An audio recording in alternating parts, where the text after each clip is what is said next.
Durante mucho tiempo, el ahorro ha sido la piedra angular de la estabilidad financiera y el bienestar futuro. En un mundo donde la incertidumbre económica acecha, entender cómo se propone cambiar el sistema de ahorro y pensiones es crucial para cada ciudadano. ¿Cuáles son los puntos claves de la reforma? ¿Qué impacto tendría en la vida cotidiana de los trabajadores y jubilados? ¿Estamos realmente protegiendo nuestro futuro financiero? Bienvenidos al segundo capítulo de No con mi ahorro.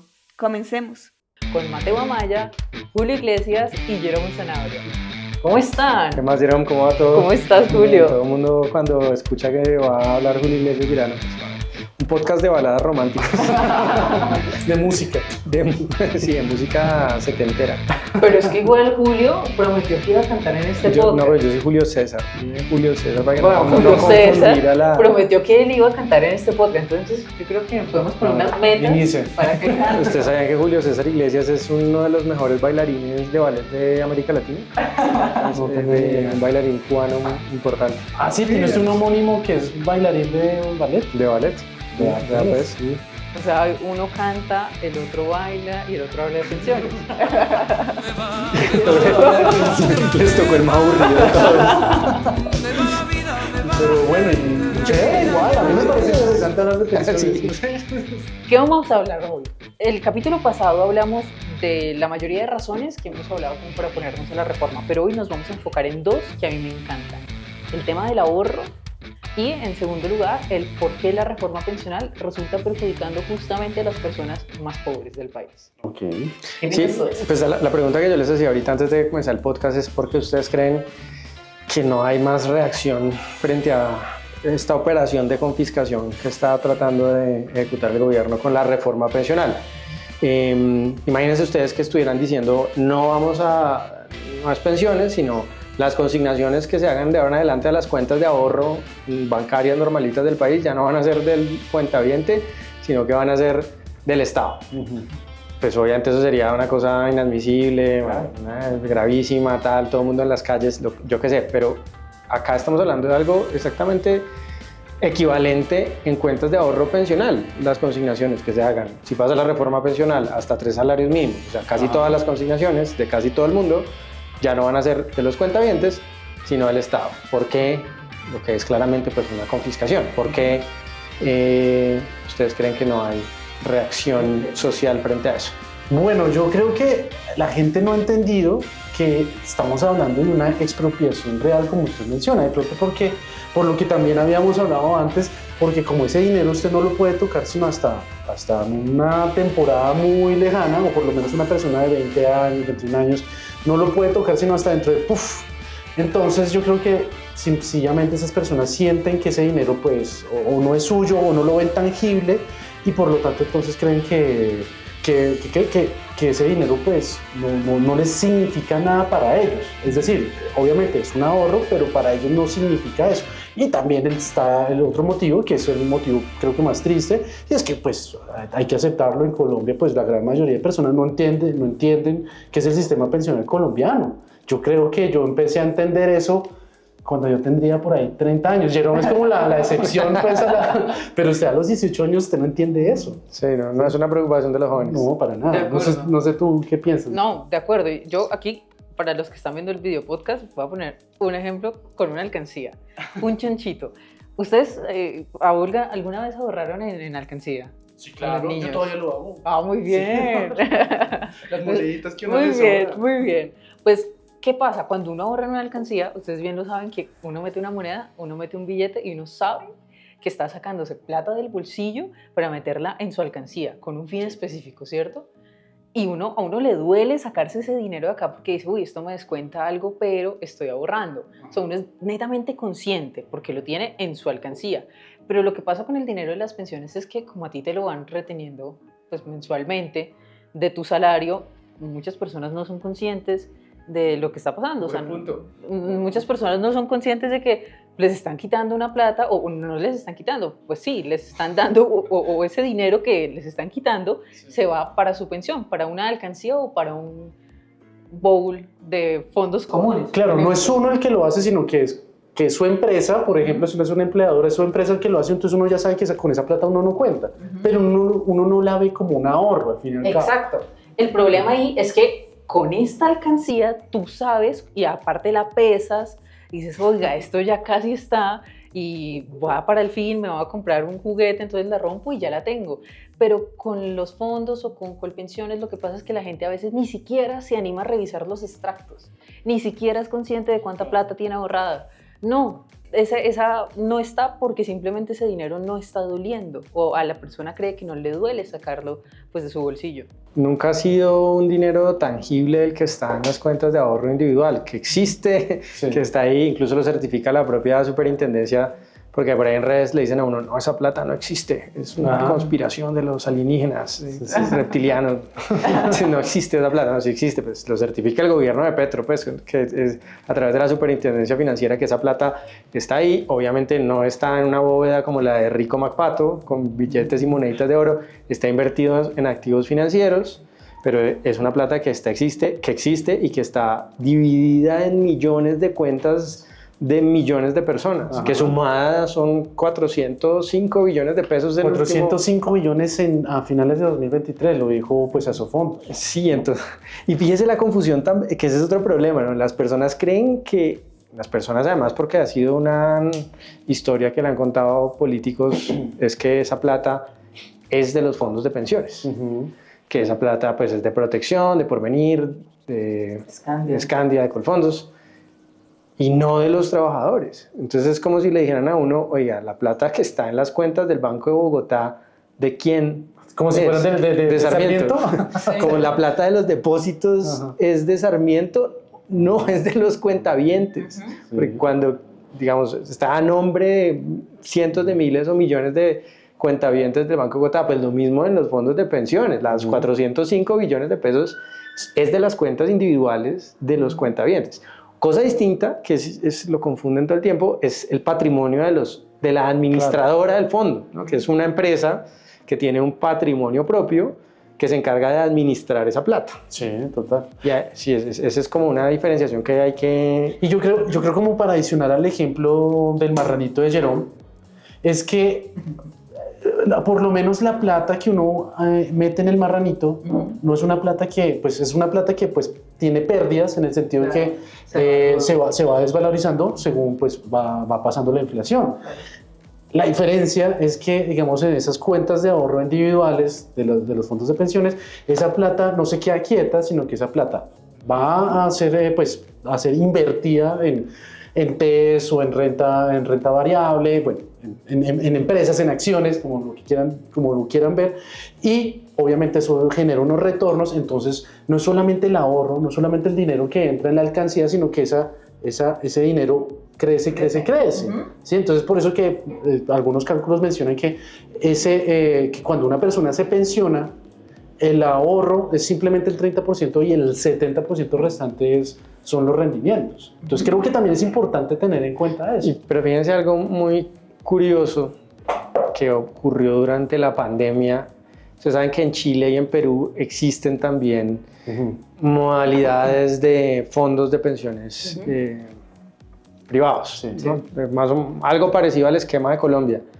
Y durante la pandemia, pues como las familias estaban pasando aprietos, el gobierno de esos países, en ambos casos, sacaron unas leyes permitiéndole a la gente hacer retiros parciales de las cuentas individuales. Entonces, pues eso fue muy discutido en su momento porque claramente es pues un regalo envenenado porque pues sí uno se gasta la plata de la vejez y mucha gente se fue y se compró un televisor o sí, un horno microondas, la air fryer, pues, y se veían en los noticieros chilenos y peruanos cuando se permitió hacer el retiro, que no fue un retiro total, sino porcentual, dependía de varias cosas, pero a veces era el 10, el 20%.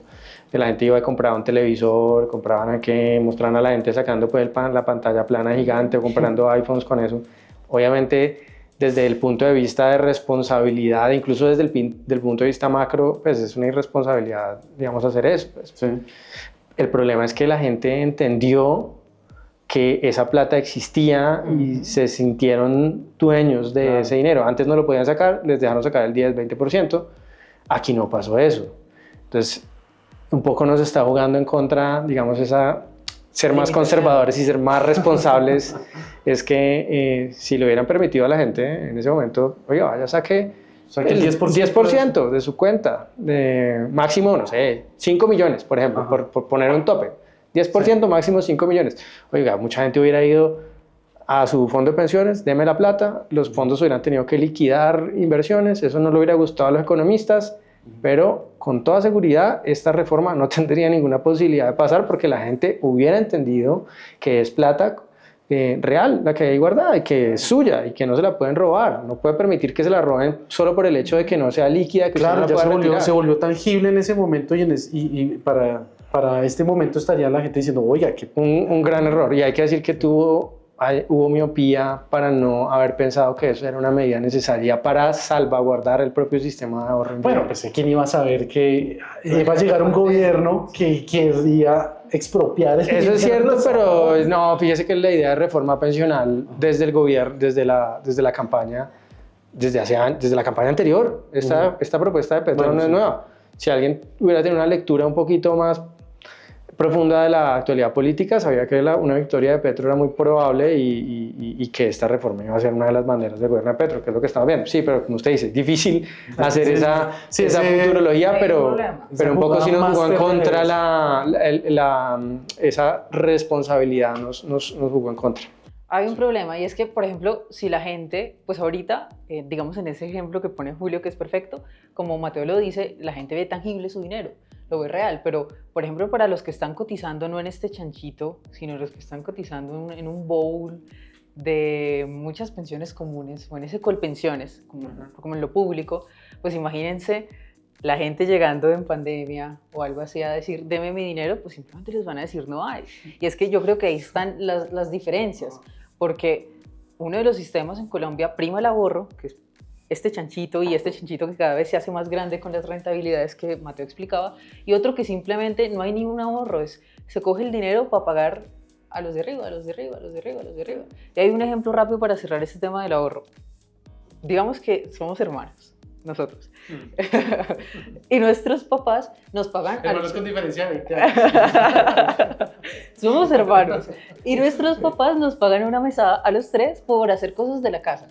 Y los tres vamos añadiendo, para poner aquí el ejemplo claro, los tres... Es más fácil que Mateo fuera el papá. Los tres vamos añadiendo, tenemos esa mesada y podemos hacer dos opciones con el dinero que nuestros papás nos pagan de la mesada. O ponerlo en un bowl en el que ya hay dinero porque es el dinero que ustedes les han pagado antes, o meterlo a este chanchito que dice Jerome, que es mi cuenta de ahorro, que es el ahorro individual. Aquí están las diferencias en las pensiones. ¿Qué va a pasar? Digamos que nuestros papás nos dicen, oiga, cuando ustedes cumplan 38, cuando ustedes cumplan 38 van a poder sacar el dinero de ahí que han ahorrado. Sí.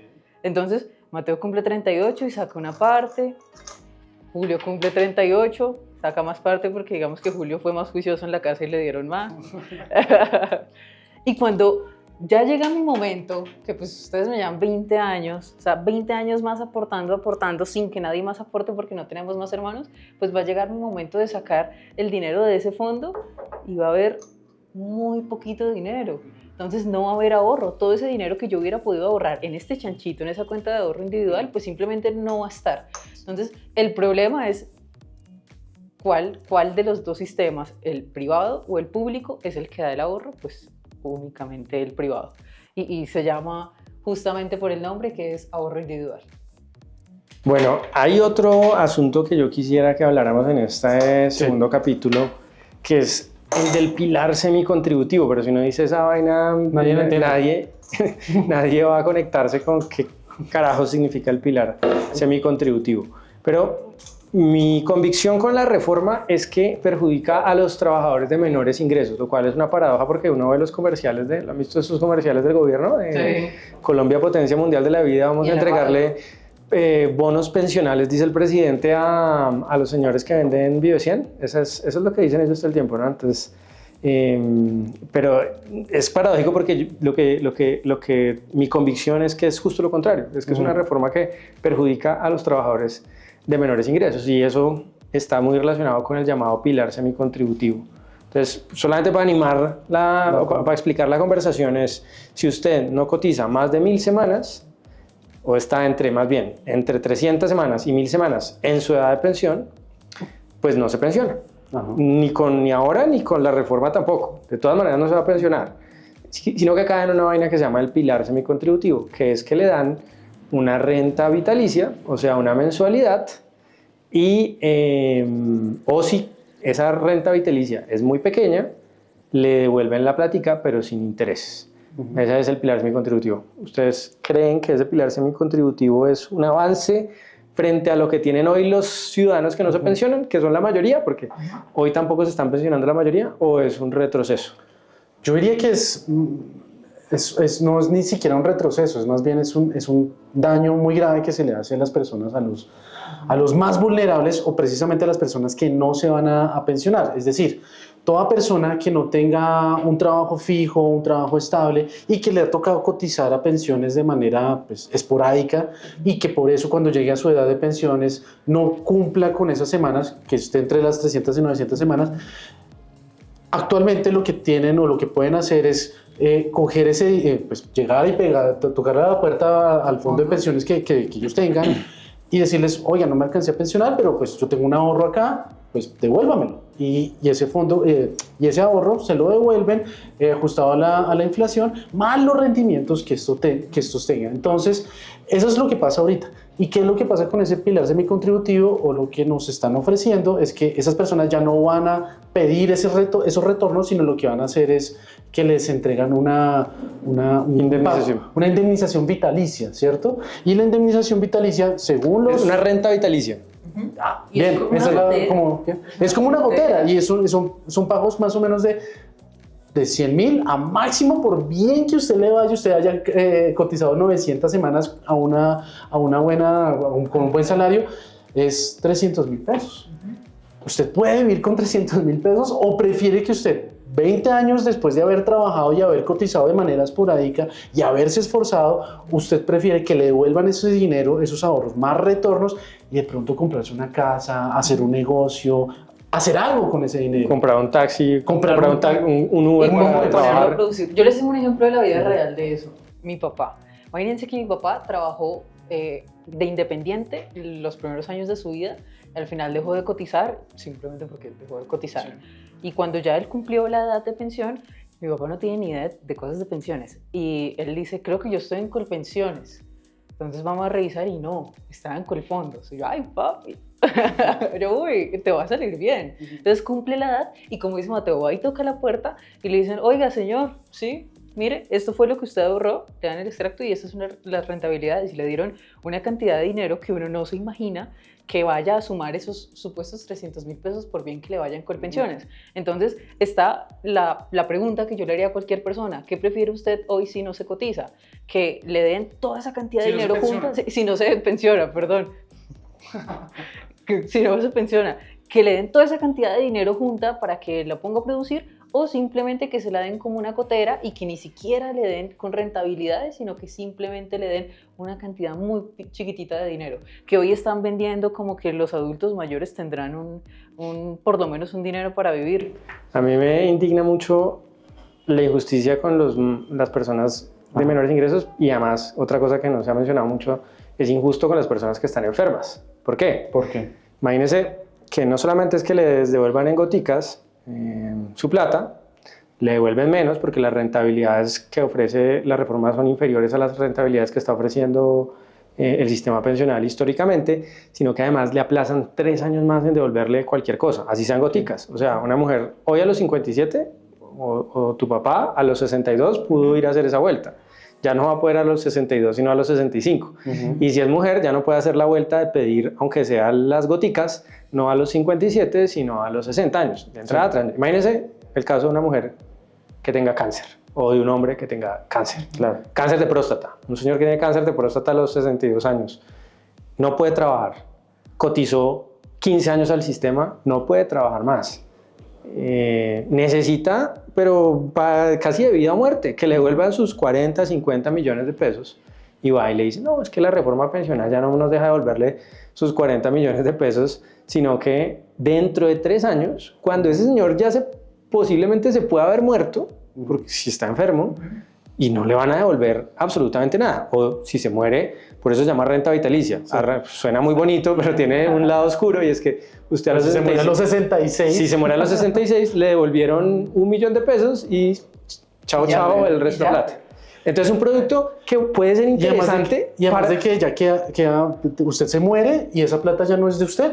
Todo ese ahorro se perdió. Se perdió. A la familia, nada. No estoy diciendo que sea un producto necesariamente malo. Para alguna persona puede ser interesante, ¿me entiendes? Que uno diga, bueno, listo, con mi ahorro yo voy a comprar una renta vitalicia para no mecatearme la plata. Es válido, pero no se ajusta a la realidad ni a la vida de todo el mundo. Por ejemplo, una persona que está enferma, ¿por qué va a hacer esa idiotez? Si estoy enfermo, digo, la probabilidad de que yo me muera es alta. Yo por lo menos recojo una plata para dejarle alguna cosa a mi esposa, a mi esposo que no está trabajando, lo que sea, pero es mi plata, pero yo puedo decidir de acuerdo a mis condiciones, y por eso ahí en eso yo creo que es importante hablar de la libertad, porque la libertad importa, y parece que a nadie le importara. Tratan a los ciudadanos como estúpidos. Sí. No, usted no puede manejar su plata porque se la va a mecatear en cosas irrelevantes, que eso es lo que dicen los políticos. Nosotros sabemos que para usted es mejor una renta vitalicia. Claro. Nosotros somos más inteligentes que usted y por eso le vamos a decir qué es lo que usted puede hacer con su plata. Como si entregarle, usted habla de $300.000, pero eso es el caso más excepcional. Es el caso, de todos. el mejor caso. La mayoría de personas va a estar en $100.000. Sí. No 220 como dicen, porque 220 es si usted está por debajo de la línea de la pobreza. Ajá, usted tiene que cumplir unas condiciones. Unas condiciones, y la mayoría, según las proyecciones del propio gobierno, no va a estar en el pilar solidario. La mayoría estamos hablando de los que cotizan al sistema, no van a tener pilar solidario, sino solamente semicontributivo, o sea, 80, 100, 120 en la mayoría de casos. ¿Eso resuelve el problema de la vejez de alguien? No. O sea, porque le dicen a uno, no, es que la devolución de saldos no es una pensión. De acuerdo, pero $100.000 tampoco. Entonces es un poco esa visión como de el sabio político diciéndote lo que es mejor para ti, y al final terminan jodiendo a la gente porque supuestamente por ayudarla lo perjudican. Tal como dice Julio, y que es el punto que tocamos en el primer capítulo, la libertad. Yo creo que ya para cerrar el podcast, la libertad, porque ¿qué defendemos nosotros? Y bueno, mucha gente dice, es que ustedes defienden el sistema actual de pensiones, el sistema actual de pensiones no pensiona, tal cual, lo que dicen. Pero entonces oiga, no, nosotros defendemos que la gente pueda ser libre de elegir qué quiere hacer con su plata, porque es su plata, de su dinero. Así la gente no la sienta, como lo tocamos en la primera parte del podcast, pero es lo que puede hacer con la plata que ha metido a su chanchito de ahorro individual. En este caso, los que han decidido meterla con pensiones, por ejemplo, pero que puedan hacer con su dinero lo que quieran. Y si aparte ya están cumpliendo unos requisitos que les ponen legalmente los políticos, que tiene que cumplir tal edad y tiene que tener tantas semanas, si ya lo están cumpliendo, ¿para qué le van a dilatar más el proceso? Entonces, yo creo que la reflexión y lo que tiene el trasfondo de la reforma pensional, como para hacer una conclusión ahí, es que, tal cual yo me quedo con esa frase de Julio, los políticos se creen más sabios para decirnos qué hacer. Los políticos creen que tienen autoridad sobre nuestras vidas y además sobre nuestros bolsillos. Pues yo no creo nada más alejado de la realidad que eso. No, es para sumar unos números y decir, como dice el presidente de manera, a mí me causa profundo escozor y profunda indignación escuchar al presidente decir que esta reforma garantiza pensiones. Pero no garantiza para nada pensiones. ¿No? Empezando por el pilar solidario, $200.000 no es ni, ahora le está diciendo es que bono pensional, porque ya salimos mucho a decirle, oiga, deje de engañar, $220.000 no es una pensión, ahora es que bono pensional, un subsidio, en realidad es un subsidio, el cuentazo de bono es simplemente el aumento del subsidio de Colombia Mayor, ya está, ¿no? Entonces no es una pensión, el pilar semicontributivo, que es lo que va a tener la mayoría de trabajadores. Por lo tanto, esto no garantiza pensión para nada. Hablar de pensiones de 80 o 100.000 pesos es una ridiculez. Eso que no hablamos de las indemnizaciones sustitutivas, que es otro agravio, porque o le dicen a ustedes se le vuelvan goticas, o ahí sí a mano armada lo robo y le hago una indemnización sin intereses. Sí. Entonces, bueno, esa es hablemos de eso el siguiente episodio. Sí, a ver si alcanzamos a hacerlo antes de que aprueben la reforma. Pues parece que la reforma pensional se está demorando mucho. Ahí ojalá que se No, que demore, lleguemos por allá al episodio número 30 y que no haya pasado. o que lo hayan, siga hasta que lo acá. hayan puesto como por quinta vez en el Congreso y que la gente ojalá entienda que pues se están metiendo con el ahorro suyo y que pues sería lo peor tener esa reforma pensional. No sé. Me encantó hablar con ustedes, Julio y Gracias, Mateo. gracias. Nos vemos en un tercer episodio del podcast de No con mi ahorro. Vamos teniendo ideas de qué hablar en ese podcast, pero nos encantaría leerlos también en nuestras redes, @no con mi ahorro _piso. ¿Cómo sale esto en redes? Salgo @Mateo Amaya Q en TikTok y Matthew Montt, @Matthew Montt en Twitter. Ahí los escribo. Y ahora usted haciendo reportajes en el Congreso, lo he visto. Uy, sí, Muy sí, bien. sí, ¿quién será? ¿Por qué será? No, estábamos haciendo también un tema en el Congreso. Justamente esta semana hablamos de la reforma pensional, pues porque es la reforma que está más cercana. Y pues también lo pueden ver por allá como le preguntamos a los congresistas de una manera muy respetuosa qué piensan de la reforma pensional. Sin madrazos como Sin ellos. ¿Dónde lo pueden ver? Ese es en... Nación Sabrosa lo pueden buscar en YouTube. YouTube. En YouTube y a mí como Julio César Iglesias también en YouTube. Promociona su canal de YouTube. Ah, sí, Mateo Amaya King. No, ya, listo. Bueno, Muy bien. Y a mí me encuentran como Soy Jerome. Esto fue No con mi ahorro. chao. Chao.